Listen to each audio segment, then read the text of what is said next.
if you want to know where the future risk is, follow the leverage. And the leverage in this cycle, certainly more recently, was in private assets, particularly private equity and private credit.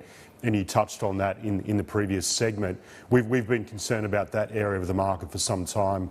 Around, we wrote a report back in January 24 on the risk of the US BDCs and the leverage there. That's clearly hit the software sector, which is, that market's been a large lender, as you pointed out, to the software sector. Blue Owl specifically, I think around 17% of their loan book is to software.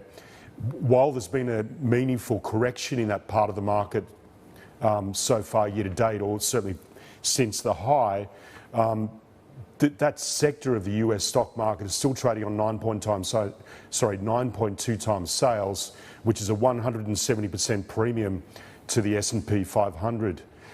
Switching gears to your question specifically around Asia, we've been very, very bullish on Asia, Korea, Taiwan, and the semi names. But again, that part of the market has now gone non-linear more recently, and we are concerned about that looking forward.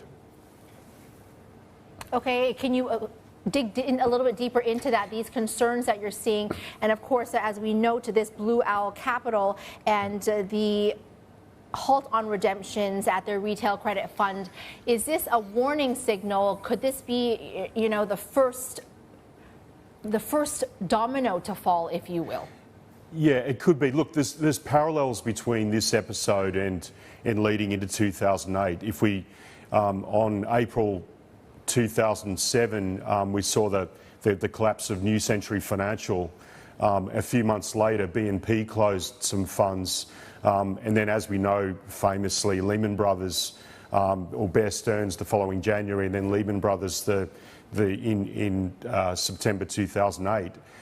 The parallels around off-balance sheet financing and leverage are there. I mean, specifically going back to AI and the capex boom.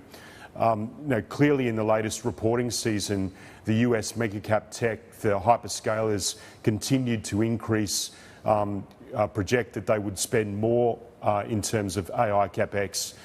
But it's really, there is a question mark around the return on investment on that capital looking forward. It's very, very challenging to know, but the big picture point is that if there is a moderation in the capex path, how much they spend looking forward, then the supply chain in this region, which has been a huge beneficiary, could see a meaningful correction. So we're certainly concerned about that.